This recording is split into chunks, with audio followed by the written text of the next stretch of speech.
So we've broken the tail. We've broken the beard. What we're going to do next is we're going to break his horn. Now there are 2 siege weapons in Area 3 that you want to use. Well, that you can use. I only really use one, because I haven't bothered to trade with the Argon Sea Captain. There's the Dragonator, which you'll be familiar with if you've seen my Gen tutorial, which just does an immense amount of damage and should always be used as often as it can. Preferably to break apart, if you can somehow line it up with whatever part you want to break. Line it up with that. See, I've already broken his tail and his beard. I guess you could use it to break his beard if he somehow wandered all the way here without you breaking it. But I'm going to try and aim for his horn. The other is, there's a ballista on the right side of this cavern. I don't really use it. I'm going to show its location at the very end of this tutorial. But it's really, for the damage it does, I don't think it's really worth using unless you come into the fight already with underwater ballistas. And like I said, if you'll have the captain go to, what is it, the fighting land, hunting land, you can actually trade for them. They're just normal commodities. I think I'm going to miss with these barrels. That's a shame. It's 2 scatterfish gone. Oh well.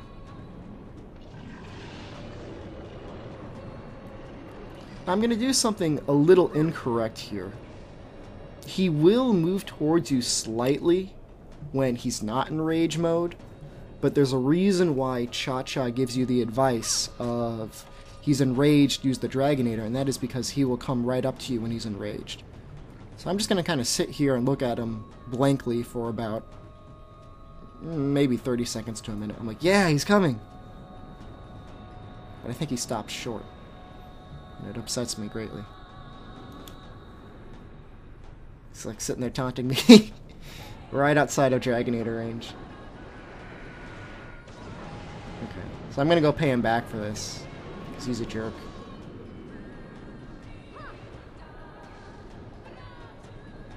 I really loved the music for his fight the first time I heard it. But I've probably killed him about 10 times now. So realistically, have fought him about 15 to 20 times. It gets slightly less epic as you listen to it.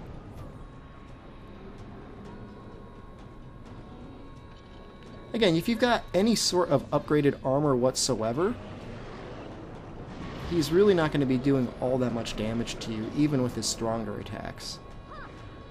The thing that you really have to watch out for is his water cannon. It's probably his strongest attack besides this weird charging attack he'll do that has dragon element.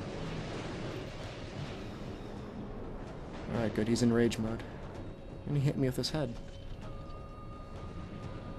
In any case, I'm going to hope that I can line him up just perfectly with this Dragonator.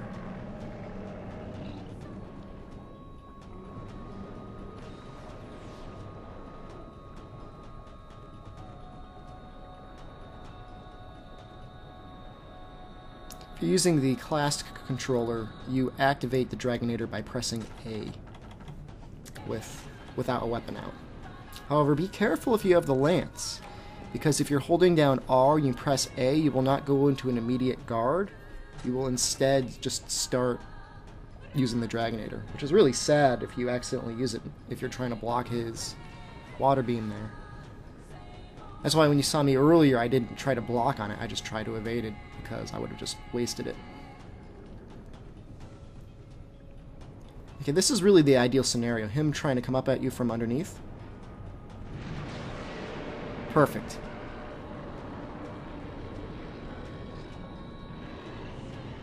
And so that's 3 parts broken.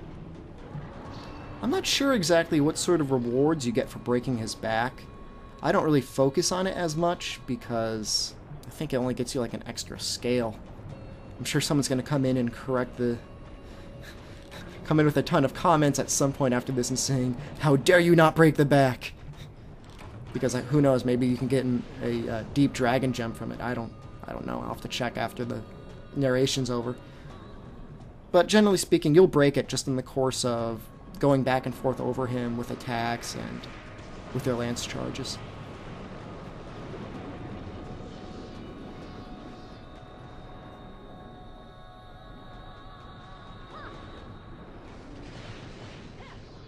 So again, the focus, use this charge whenever you need to be more mobile. You can use it both offensively and defensively. There have been times when I've been doing something like, the Legiacrus Arena online, and I was trying to shield advance out of the way of something, but really if I had just done the Lance charge, I would have had plenty of time to get out of the way.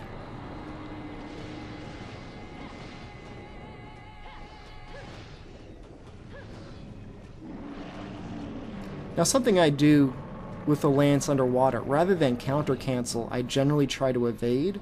It's not only because he's always moving around and I need to reposition myself, but when you counter cancel underwater, rather than counter canceling into a more powerful upward stab, you cancel into just the normal horizontal stab. And if I remember correctly, the upward stab does an extra, 5% damage? Which is worth it. For a monster with as much life as this guy, you want to get as many boosts to your damage as you can. So to break his back, you just want to be attacking him, well, not right where I was about 10 seconds ago, just right on top of his head. I guess that's kind of like what a rattlesnake has, his hood.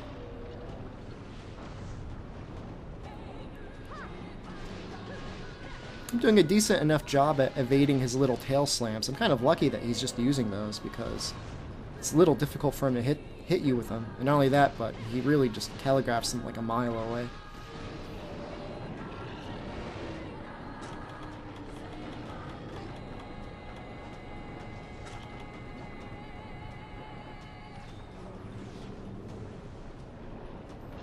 I spent a lot of time farming over the weekend when I had the chance to.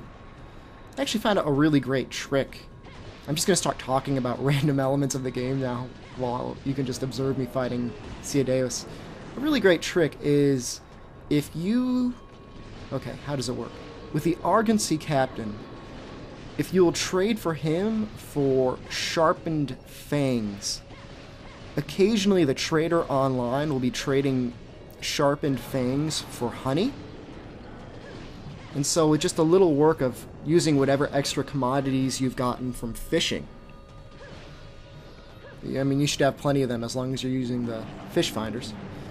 Just stock up on about maybe 100 sharpened fangs, maybe 200. Go online and trade with the trader lady. You're going to have easily like 400 honeys. I don't know the exact conversion, so again, nobody yell at me for getting the conversion wrong.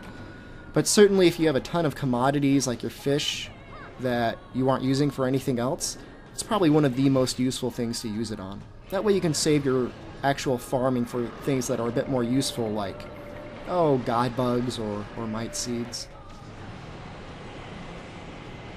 And really, if you have essentially unlimited god bugs and essentially unlimited honeys, you can pretty much get... and dragon toadstools. Those 3 items, you can have as many max potions as you want. I forget how the exact combination goes down, but you could figure it out pretty easily. Oh yeah, that. There was some sort of bizarre problem with this capture card of mine. Occasionally it'll just, like, freeze. It normally happens during a flash bombing, as most of you know if you watched most of my tutorials, but... Oh, there you go, I just broke his back. You can see a little scratch in it. I think there are actually 2 scratches in it. There's one on the other side. It'll occasionally just decide to stop recording and then immediately start recording, which I can recover all of the files and audio and whatever, but it's a little annoying because I have to sync everything back up